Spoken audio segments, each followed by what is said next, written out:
This is Chris Grosso with the Healing Journey web series presented by Toivo by Advocacy Unlimited. And I'm very, very, very excited to have my guest today, Suzanne Scurlock-Durana. Is that That's exactly right. nice? All right. So, a little about Suzanne is that healing from the core curriculum combined with craniosacral therapy and other bodywork modalities creates a complete body-centered guide to awareness, healing, and joy. She is the author of Full Body Presence, and she teaches around the world and lives in Reston, Virginia. Healingfromthecore.com is where you can find out more about her and her work. And we're going to be talking today about her phenomenal book called Reclaiming Your Body. And the subtitle spoke to me immediately, Healing from Trauma and Awakening to Your Body's Wisdom. So, Suzanne, thank you so much for joining me today. My pleasure. I want to actually start with a question that you wrote something, it was early on in the book, and I remember actually, Suzanne and I were speaking before this interview about a mutual colleague, Gabor Mate, and I remember I was speaking with him a few years ago, and he was the first person who brought this to light for me. And then Mhm. I read that you wrote it, and I think when I heard it, it was so important to me. And then hearing you write about it, I wanted to just briefly read like a paragraph or two about this and maybe start here because I think this is so important for people to understand because I didn't understand it. Mhm. And we're talking about traumas, which the majority of your book, that's what it's about. I Right. had the misperception that traumas were, terrorist attacks or natural Mhm. disasters or being severely beaten or molested as a child. Mhm. And I didn't recognize that there were big traumas and little traumas. Mhm. And you wrote, mine is not an uncommon common story. My traumas were not large, relatively speaking. Some might not consider them traumas at all. I certainly have been witness to friends and clients in my therapeutic practice and classes who have experienced far worse. Yet trauma is a subjective experience. We should not judge our own traumas as being large or small by comparing them with anyone else's experiences.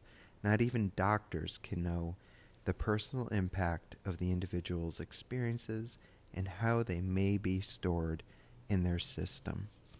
Mm. And I wanted to start with that kind of selfishly, to be honest with you, because when Gabor, brought that to my attention, it really opened up a whole new world for me to explore because a lot of the people I know that are in recovery from drugs and alcohol, which is what I struggled most closely with, Mhm. they have these stories of significant childhood traumas. I mean, Yeah. really big capital T traumas.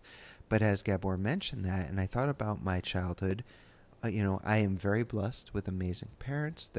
Just celebrated their 40th anniversary, but they Mhm. had me when they were 21. They were far from perfect. They made many mistakes. And so I started thinking about it and all of the, what we can call little t traumas. Yeah. So maybe we could start there and let's talk about the difference and how they can still affect us greatly. Yeah. So one of the things you brought up Gabor Mate, so I'll share something that he actually just spoke about in a conference Great. in London. He and Bezel van der Kolk were on the same stage at different times. Yeah. And he knew that Bezel was going to be coming up next. And he said, I know Bezel and we're good buddies. And Bezel speaks beautifully, beautifully about the traumatic events that can cause us to really have many, many different things go wrong inside in our systems. Those things that happen to us that are terrible, Mm. things that happen to children in poverty in inner city homes where you've got a parent who's incarcerated, uh, you've been beaten, you've got an older sibling who molests you, there's no sense of safety in the house, you never know where your next meal is coming from. He says Right. those, and Gabor was saying those are the traumas that are things that happen that are bad. He said the thing that most people don't recognize, and this might be part of what you're talking about, Chris, is the things that should have happened Mm. in terms of healthy attachment that did not. So, in a sense, what Bezel is the king of is speaking about trauma that happens to us. What Gabor talks about is the things that should have happened for us and never did, thus leaving us with this empty. It is traumatic to Yeah. not have those things in our lives, but that emptiness often is what causes us to feel as though something is really, really wrong. Right. Okay, Yeah. so it's almost like it's the things that didn't happen but should have Yeah. versus the things that did happen that were god awful, Right. right? Right. Both of these cause trauma for us, small and large. Right. And each and every one of us has things. Many times we have written them off and they're out of our consciousness. They're back here somewhere, but we don't even register them anymore. And yet, because of them, we feel as though we have almost like there's a hole in our system Yeah. somewhere. Yeah. Yeah, A yeah. And that, deficiency. I know exactly what you're saying. Yes. or a blockage of some kind. Okay, Right. that was too painful. Got to shut that off. Okay, and then I got to shut this off, and then I got to shut this Right. off, and suddenly you're living behind walls, and you're no longer really A, in your body fully, and B, you're not really connected to the world in a present moment way. You're living from things that happened back there that where you really missed out, or where something really bad happened and you had to clamp down or exit. Dissociation is a Right. common experience when people have major traumas. Right. Yeah. Right. And so a lot of the work you talk about in the book is reassociating these traumas and learning how to really tune into our bodies as a way of naturally, working with Yeah. them. And I really appreciated that. You actually say that the body has its own language that is older and more primal than most of us realize. Yeah. And I remember reading that. I'm like, yeah, that makes sense, because even as cavemen, we still had that, our brain's still developing, but Hmm. there is innate bodily wisdom happening. Yeah. So Yeah. can you talk a bit about that? So the primal language of the body is actually felt sense. It is visual imagery that we get. It might be waves of emotions that come through. It may be just a sense of knowing something, and you don't even know where it came from. Gut hunches, the deep inspiration of the heart, the steady clarity that you suddenly feel inside when you're able to get very quiet and deep inside your bones, the feeling of getting the felt sense of walking and swinging your arms and getting very, in a way, mindless, and yet some deep wisdom as you're walking and swinging your arms is happening. All of this wisdom, like, comes bubbling up from the body and informs the brain. And what we're now seeing in the recent literature and also in the research is that a lot of what goes on in the brain is coming from input from the body that is beyond the normal sensory input. So what's interesting to recognize then is that gut hunch that you have about something, that you might say, oh gosh, my hunch was right, or oh, my heart went out to her, or all the different phrases that we say. Oh, I was chilled to the bone. We have these little phrases, these idioms that we say, and yet we don't even think about them. We don't give them validity.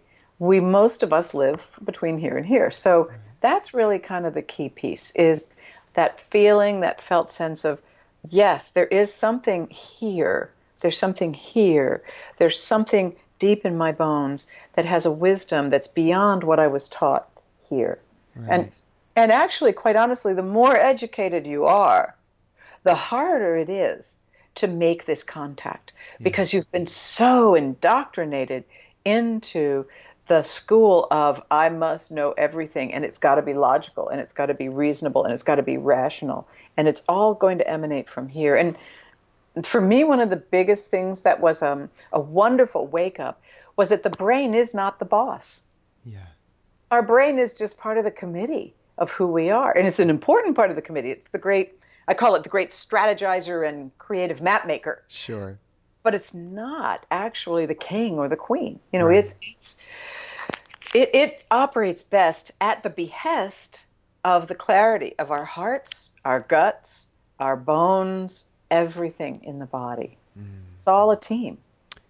And you Yeah. talk in the book, and I know this is personal, so if you don't feel like discussing, I understand, but you share a story elaborating on the body's innate wisdom, and Yeah. you were in, I believe, a vehicle with a gentleman, and Yeah. something about you just felt very off. So that particular experience was a real game changer for me. I mean, I was 17 years old. You know, I had smoked pot and drank beer and, done all the normal teenage things, but I had no real concept of the hard drug culture that was going Mm. on underneath everything. And my friend, who's actually a very dear friend, I thought of him like an older brother. He was so sweet, he was very kind. And I didn't know that he was crashing on amphetamines. And you've done things with the drug culture, you know the violence that comes out in circumstances because of what happens in the brain with that. I didn't know that. All I knew, and it was fascinating to me, Chris, because here we are, we're sitting in the car, we're having a conversation. I thought he wanted to talk to me to talk about a problem he was having and, talk it over. And so we're just chatting away. There was nothing in his voice. There was nothing in his demeanor. It was a perfectly normal kind of a circumstance. And I turned away for a moment to look out the window. And the next thing I knew, his hands were around my neck. And he was so strong that I just went out like that. There was no struggle, nothing, just boom. I wake up, my head's plastered against the door. But the fascinating thing for me through that whole piece, when I actually went back and began to reflect on it, was that my gut knew 20 minutes to a half an hour before he got violent that something was off. Right. And there was nothing visual, there was nothing auditory, but my gut knew something bad was coming. And it just kept kind of giving me the signal, get out of the car, get out of the car, leave, get out of the car. And I'm thinking to myself, oh, I can't get out of the car. This is my good friend. Oh my goodness, he would feel bad. He would feel worse than whatever it is we need to talk about, right? Right. If I left, and I have to be a nice person. And whew, well, needless to say, for me, that lesson, once I recognized it, it just changed my whole trajectory in my world. Because up until that point, the traumas that I had had in my life had been those small things we talked about early on. Right. This thing that didn't happen and that thing that didn't happen and this way that I didn't get heard and this way that I didn't get seen. Yeah. I also had lovely parents, very kind. Yes, they made mistakes. All parents do. I'm a parent. I understand this. And may my children have enough money for good therapy when they need. But having said that, this was the first major thing. And I got to tell you, I never let my gut go by again Yeah. without trusting it and listening to it. And there's a story I talk about in my first book. This was just a couple of years after this first event at 17. I was in college. I had gone on a first date with this very popular basketball player. We're sitting in somebody's dorm room drinking beer, and the music's loud. And one by one, everybody was getting up and leaving except me and him. And all of a sudden, I started to have that uneasy feeling in my gut again. And I listened. I made some lame excuse about needing to go to the bathroom, and I left. And I didn't go back. And very interestingly enough, very shortly thereafter, the stories began to surface on campus. It was a small campus that he was date raping women. And I Ah. just thought to myself, whoa, okay. Thank you, gut. I got it. I will never not listen to you again. Yeah. And so that began to build. I started with the gut. Then I began to work on what was the intelligence of the heart and the pelvis and your feet and legs and your bones. And all of those grew Right. across the years. But honestly, that curiosity and that edge of listening to that and looking at that started right back there at the age of 17. Mm. And it just has built and built and built. Ever Yeah. since. And I know you do talk about the intelligence of the heart and the pelvis, and we will get to that. What I wanted to do first, though, is I appreciate very early in the book you talk about five body-related myths, and I'm Yeah. reading them, and I'm like, check, check, check. So I was wondering, would you mind going through those five and talking a little bit about each one? Yeah, well, I'm just going to have to get the exact wording on them because we went round and round about. Yeah, Um, for sure. I'll start with number five because that's the one I've got it open to. Sure. The body knows far less than the brain. Now, this is when we were just actually talking about when I was Right. saying the brain is not the boss, and when I was saying that people that are highly, highly educated, the physicians, the physical therapists, the psychologists that I have in my trainings, and I have a lot of them in my trainings, um, they have the hardest time letting go of what they know here because they have worked so hard to get this knowledge and to have the degree, to have the stature in their life and their knowing that comes through their education, that the possibility that there's something more primal and simpler than that is always astounding to them. And there will often be a whole series, as they're learning to trust their body, there'll be a whole level of second guessing themselves. So in one of my classes or in a session with me, they might have a huge aha moment and, whew, oh my God, I can't believe that. Where did that come from? And they know that it's real in the moment, right? And they leave there and wow, everything changed. And they'll come back the next week, or if I'm in the class the next day saying, I was thinking about that. That's always a cue to me that they're starting to second guess Yeah. themselves already. So that is one that I actually see a lot.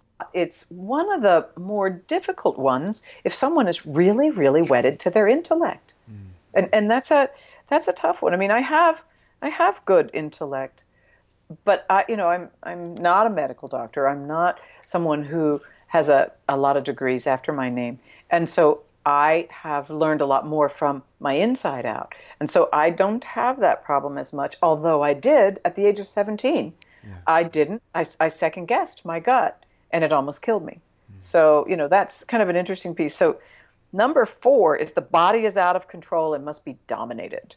This is these are people that are athletes. These are people that have really worked hard to stay in control because something inside feels out of control.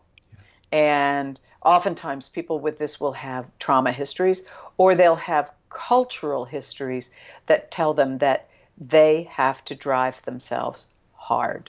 Yeah. And so that particular myth is a tough one as well.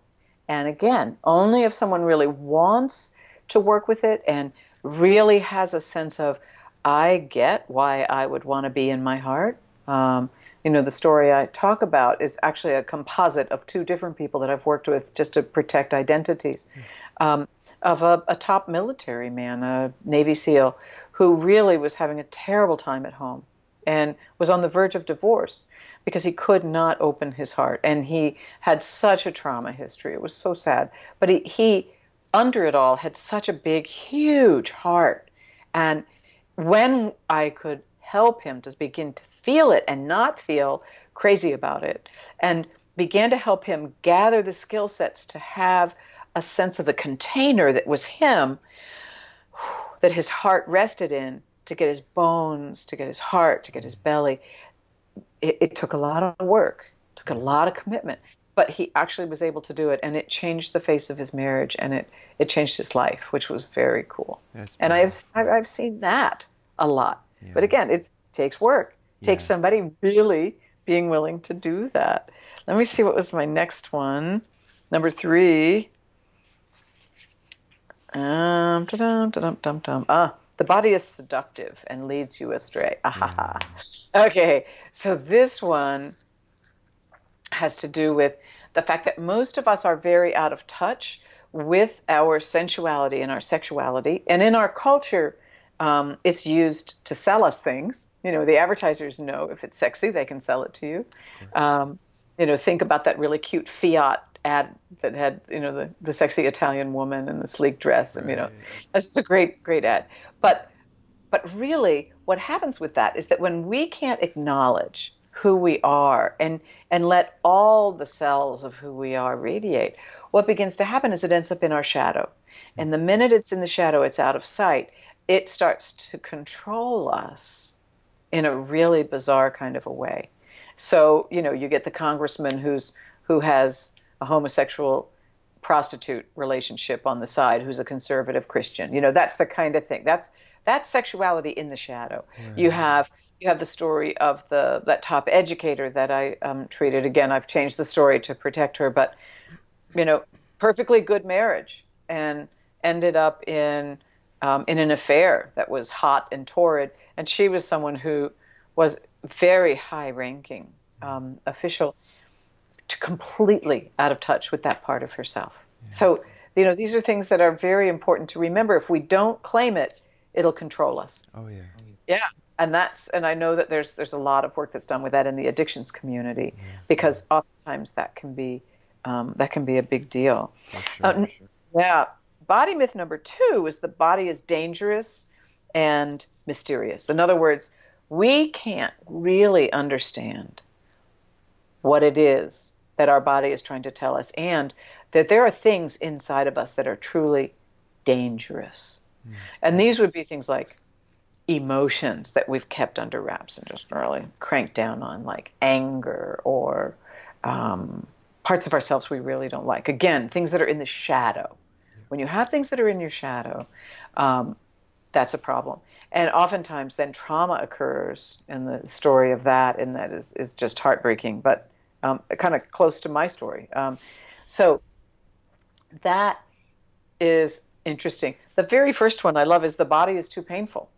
Yeah. Many, many people who have had trauma, when they come to the exercises that I teach and the skills that I teach people to do, all the different tools for dropping inside and feeling what's going on, the first thing they hit is this wall of pain. Like their heart just starts screaming, or their Yeah. gut just, ah, most people don't have the, um, they don't have the chutzpah to stick with it. And instead of being able to stay with it and hold it in a new way, they end up getting sucked down the rabbit hole of that old pain. And then they get sucked out of the present moment and into the past. And then it's just re traumatizing to feel that pain. Yeah. So, the whole piece of what I do is I teach people, here's what it feels like to be in the present moment of sensation, and sensation that actually helps you build your inner energy reservoir Mhm. and build the container of who you are. And when you do that, now you have a structure, a foundation upon which your pain can rest, be held, be nurtured and loved, and eventually integrated. Mhm. And pain, when it's truly met and seen and felt, does naturally, slowly over time, or sometimes quickly, depending on the person, it begins to dissolve. It just Yeah. truly, truly lets go. And then you can integrate that part of your body where the pain was all locked down. Yeah. The Yeah. energy store is blocked off. I've had numerous experiences actually where I've reintegrated pain, and I know there's still plenty there that Oh, I there have to is work all with. of us. Yeah. But I know exactly what you're saying, and it's a really beautiful experience to feel that release and that energy kind of open up. And Yeah. yeah, so I really appreciated when you were writing about that, at least from my own direct experience, knowing Oh, yeah. it's a Yeah. very real thing. Hmm. Yeah. Um, and so, keeping, of course, with trauma, what does the latest research tell us about how unresolved trauma can impact our lives? And I know we've been talking a little bit about that, but I mean, like really everyday examples that maybe like a relative of mine, for example, might not even be aware of. They Right. quote unquote might be your typically normal person, Right. but have like you were mentioning the congressman and that the sexual affair, but Right. bringing it back to maybe a more basic everyday experience, Hmm. um, what might that look like for them? So here's what we know happens physiologically. Yeah. When something traumatic happens, now this could be getting cut off in traffic and almost having somebody like being an accident, right? So your nervous system kind of goes, and literally just, and your heart races, clamps down, you go into fight or flight. Yeah. If it feels too overwhelming, what we do is we freeze. Yeah. And when you freeze, you not only do you stay clamped down inside, but now you dissociate in one direction or another.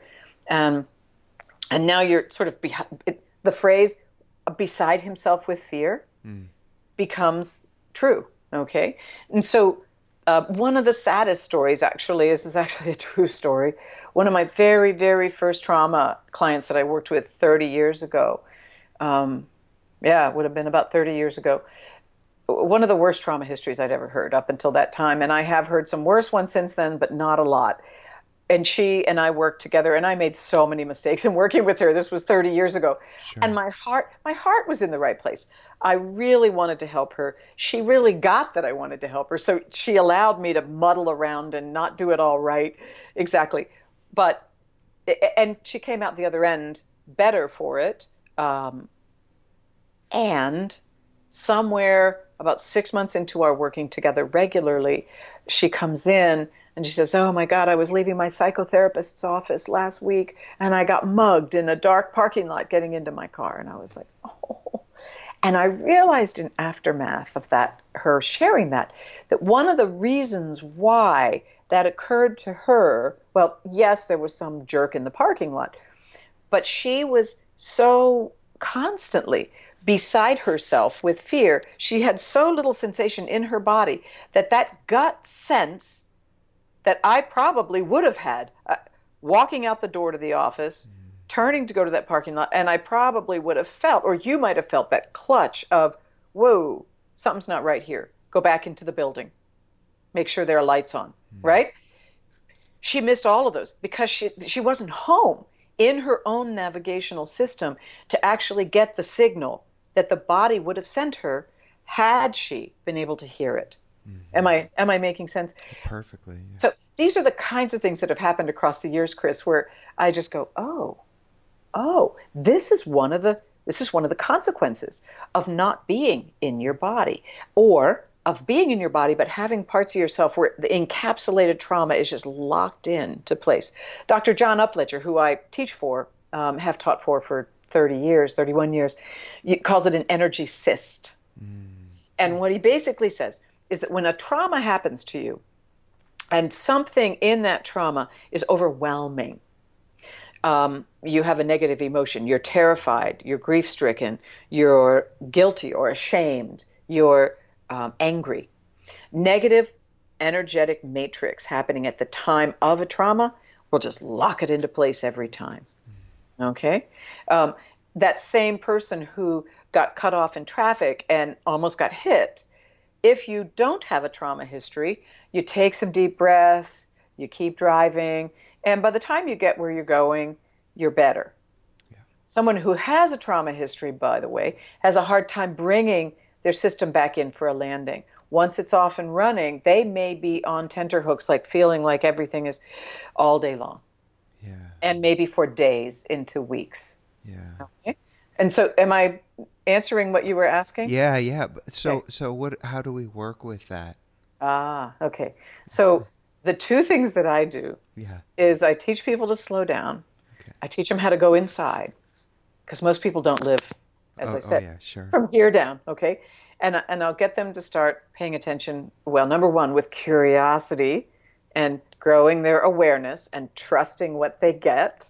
So curiosity, awareness, and trust, my little CAT formula there. With those, I have people start to ask themselves questions about, what's the temperature of the air that I'm breathing right now? And you might just take a minute now and just do it yourself and just the temperature of the air, the feeling of it going back into your sinuses and then down into your lungs. And the felt sense of your chest rising and falling. And sometimes someone will say to me, well, I can tell you that it's cool when it goes in my nose. I can't feel anything from here down. That tells me there's trauma there. Yeah. And it's not, I don't look at them as though they've done something wrong. Right. Yep. I just know, oh, this poor person, or it's not a poor person, this person has got something that's probably frozen right there for some reason. So then I begin to work by just sitting and meeting them and being kind. I teach them how to start to drop in deeper and deeper. We learn how to ground together. We learn how to fill up with sensations that are nourishing and nurturing so that their energy reservoir grows and grows and grows. And the container of who they are gets bigger and bigger. And that they then are able to hold trauma, whatever they're capable of. Yeah. They'll be able to hold each trauma as it comes up. As their container gets big enough, a trauma that they can deal with might show up. And so they can then hold it, love it, have a kind and tender way of being with it until it begins, as we just talked about earlier, the pain dissolves when you truly meet it. Right. Yeah. This might be a place of numbness. Some people don't even know that they've got anything going on that's wrong Sure. until they do that first core embodiment process, that grounding and filling. And I'll say, the first thing I do is I take a baseline. Well, where are you most present? Where are you not present? And it is just stunning to hear the things in a room of people. And honestly, it's not unusual to have someone who has a lot of trauma or a lot of neglect not feel much from here to their pelvis. Yeah. Or there'll suddenly be a big chunk of darkness right here in the left hip, or their heart feels like it is like this size and about this tight. And it's so fascinating to me, all of the different variations on this theme that I have seen and worked with across the years, mostly doing craniosacral therapy, but also just in speaking and being present with people. Right. Yeah. Yeah, as you're speaking, and I noticed this earlier before too. You've mentioned a few times now about from the neck up, and I remember one of my first times in therapy. I don't consider myself an intellectual, but I do like to understand. I want to know everything. How does it work? And one of my first clinicians was like, "You need to stop that. It's okay to want to know things, but you need to learn how to feel." And you need to make that trip from the head to the heart and start, spending more time there and really working there. And that's something I know you write about in this book is the wisdom of the heart and why it's so important to be connected to not only that, but the other wisdoms of the body. So, I think we'd mentioned the pelvis earlier, but maybe you could talk about the heart first. Okay. And then if you feel moved to expand into the other areas of the body that you think are worth mentioning in the time that we have for this conversation. But definitely I know the heart is a big source of it. Yeah. So the heart was one of the first things that began to get research. Yeah. And the heart is actually one of the things as a culture that part of our culture, gender-wise, is actually given permission to feel our hearts. Women are actually given permission to feel our hearts and the relatedness of ourselves to other people. In fact, we're encouraged to do that. Men, not so much, right? Right? So, and I often say to the men in my classes, how many of you were actually encouraged as little boys to have the full tenderness of your hearts and to really express it? And nowadays, depending on how young or old the men might be, I'll get a little hand that goes up and all the rest of the men are looking at me like, are you crazy? Yeah. And then the funny thing is then I'll say to them, and then what happened when you grew up, you fell in love? What's the first thing your partner wants from you? Love? Yes, to feel the vulnerability of your heart. They want to feel safe being vulnerable with you. And yet here you have just spent 2 decades learning how to crank down on it and not feel it because God, you are not supposed to. It's not safe. Right. And if you're going to be a man, you can't do that, right? So it's just absolutely fascinating. The thing that women, the parts of women's bodies that they're not really allowed to feel or encouraged to feel in our culture is their pelvises, their gut, to be able to feel their power, their outrage, their sensuality and sexuality without being seen as being a slut. Right. Okay, so these are things that all of us have, but the heart is the thing that we as women actually are given permission to feel early on. And then what was interesting to me was that the Heart Math Institute, Right. Yeah. began doing research early on, and it's been now 3-4 decades of research. I just heard Roland McCready at the conference in London I was in May. What a delightful person. So he actually talked about their latest research, and I love what they're doing because they talk about the heart brain. Yes. And Right. now when the heart rate variability is coherent, that what opens up is this channel of feedback, neural feedback to the brain. You think more clearly, you are more creative, you can actually see things, see the lens of what's going on in a wider way when the heart is coherent and has good heart rate variability. And they've done lots and lots of research very recently. That's quite exciting for me. But one of the key ones that they talk about, because their bandwagon is the heart. Right. But what they're really starting to show is things that might be the heart and the gut, but they don't talk about the gut. So I'm going to challenge them just a little bit, Yeah. because I think what they're talking about in their latest research, where they said that the body, we're talking from here to your pelvis, like, so your heart and your gut really Right. know and pick up incoming information from the environment before you can visually see it, before you can hear it, before the brain registers it at all. It Right. actually registers in the gut and the heart. So this is very, very interesting information. And the heart math people are, the heart brain, I think, is absolutely vital to us as human beings, but the heart brain needs to be connected to the gut brain, the enteric brain, in Right. order to really have the safety of that partnership. Those two are supposed to go together. And then you Yeah. also talk about, aside from that, and this was something I found interesting because in all of my practice, I've had very little experience with the wisdom or just experience of my legs and feet. Yeah. And you talk about that. I would love for you to share about that because Okay. I'm reading that. I'm like, really?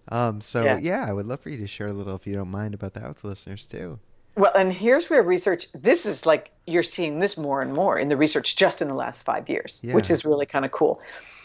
So, what they know about the feet and legs is that when you get them moving, when you go take a walk or a good Yeah. run, maybe a swim, I don't know. I can't really speak to swimming as I haven't done that in a couple decades. I'm allergic to chlorine.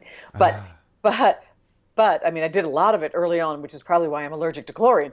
But one of the things about the feet and legs is that when you get them moving, they actually help you metabolize whatever is going on in your system that's got you a little confused or overwhelmed by.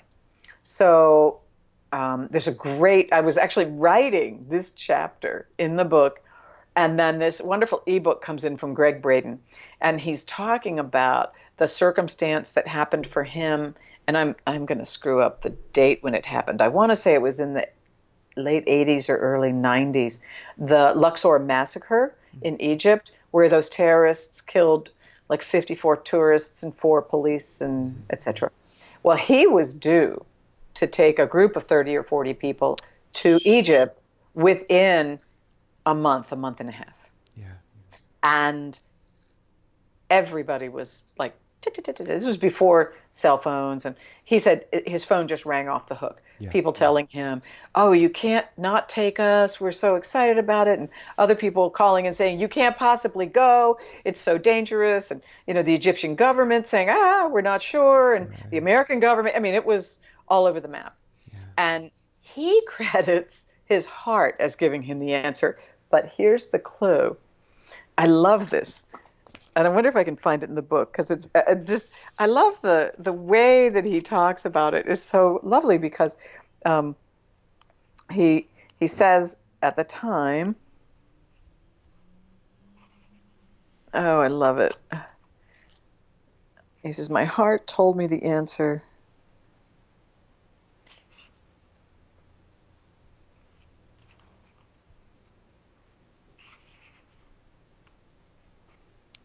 Okay. So he says, clearly this was one of those times when the decision was not black and white. There was no right or wrong, no way of knowing what would happen over the course of the following days and weeks. There was only me, my instincts, my intuition, and my promise to honor my group and myself with the best choice possible. Overwhelmed by the chaos of information and opinions. Does this sound like today's world? I turned off the telephone, shut off the input from other people, and from my home in the high desert of northern New Mexico, I went for a long walk down a dirt road that I have visited many times in the past when I had a tough decision to make. Now, he comes back and he says, I knew in my heart, my heart's intelligence told me, go ahead and go. But the way he got to that answer was on that walk. And he even says, a path that I have walked many times before. So here he is, he's using the wisdom that wakes up in the feet and legs when you move them. But he doesn't recognize it as such. He wants to define it as the heart's wisdom. Right. That's great. I mean, he's a great heart math proponent. So I understand why he would mistakenly say that. But the truth is, it was both. Yeah. And interestingly enough, the trip was a huge success. They actually got into pyramids that had not been seen by the public ever because it was just this one group. They were so heavily protected. They had special, they just got all kinds of special attention. So he said it was the trip of a lifetime. Wow. And had he not come to that, he would not have had that. So there's a circumstance where people see, this is a perfect example. People have ways, they know that they get answers. They don't actually remember or know why. And all my book is really doing is saying, look, let's make it conscious. Yeah. We've been doing it for thousands of years. Why not make it conscious? And by the way, as a culture, we have moved out of our bodies. Yes. Oh, yeah.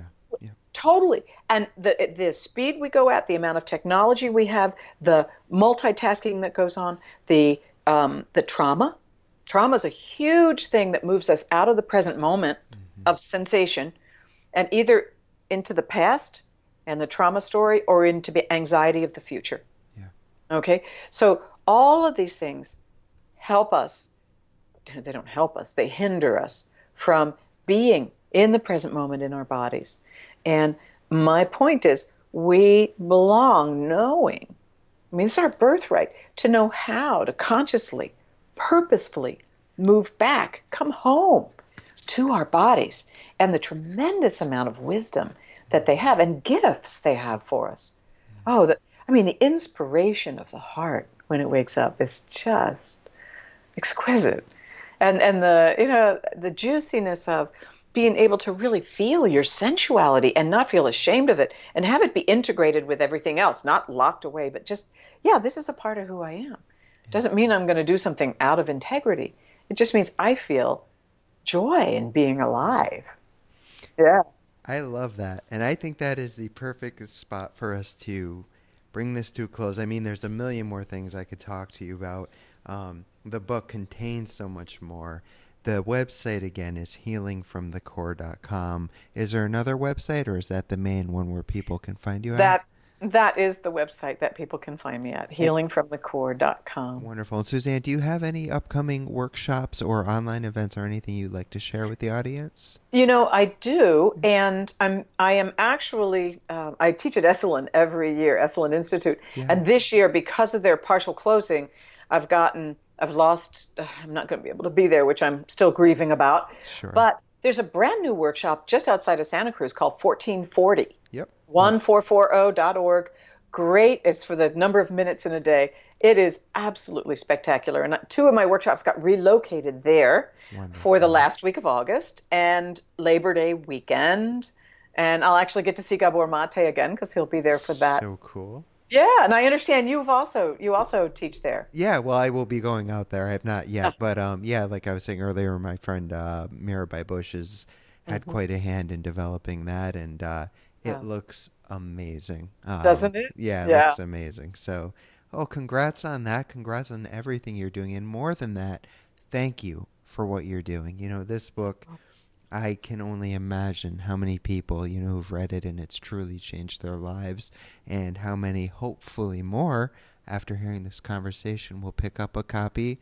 Again, it's called Reclaiming Your Body, Healing from Trauma and Awakening to Your Body's Wisdom.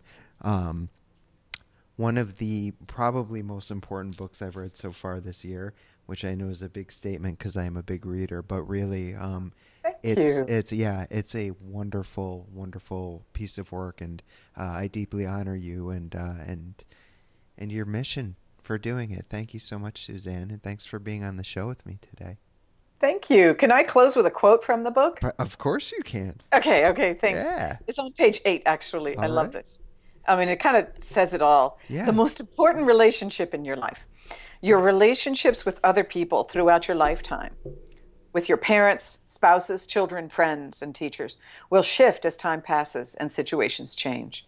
As long as you're alive, however, your body is always with you.